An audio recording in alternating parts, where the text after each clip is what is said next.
ఏమి చేయడం మాకు తోచట్లేదు ప్రభు. అసలు దారులన్నీ మూసిపోయి ఏమి చేయటం మాకు తోచదు. నీవే మాకు దిక్కు. స్తోత్రం. నీ పరిశుద్ధాలయం తట్టు, నీ పరిశుద్ధాలయం మాకు దిక్కు, నీ ఆలయం మాకు దిక్కు ప్రభు.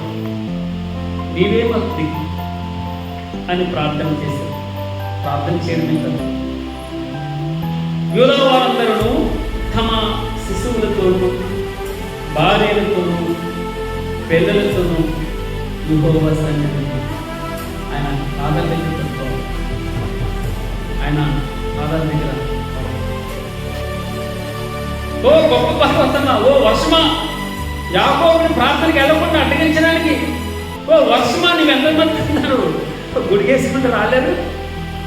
ఏం చెప్తాం మనం? మొక్క మొలిసిపోతాం. అదే ఎక్కడికైనా వెళ్ళాలంటే ఏం కాదు, తడుచుకుంటే వెళ్ళిపోతాం, టవల్ వేసుకుని వెళ్ళిపోతాం.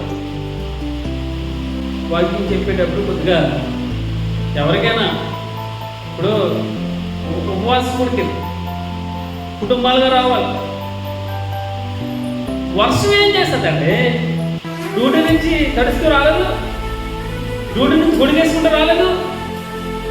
దేవుని యొక్క మందిరం మా మీదకి వచ్చి గొప్ప సైన్యంతో యుద్ధం చేయటము మాకు శక్తి చాలదు. నెంబర్ 1. రెండవది, ఏమి చేయటం మాకు తోచదు. 3, నీవే మాకు దిక్కు అంటూ అందరూ చిన్న శిశువులు అప్పుడే పాలు విడిచిపెట్టారు.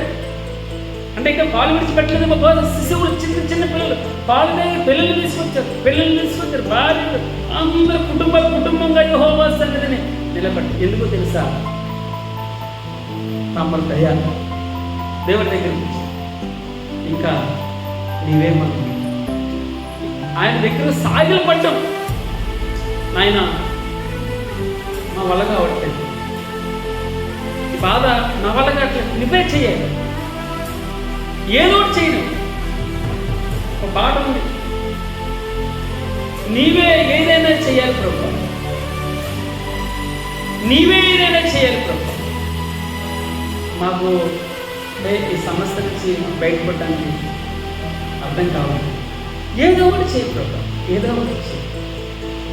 మనకి ఆపదలు తప్పించి ఒకటి ఎందుకు వచ్చినప్పుడు ఏదో ఒకటి చేసేటప్పుడు గండా నుంచి బయటపడేది. ఒక్కలేకపోతున్నాను.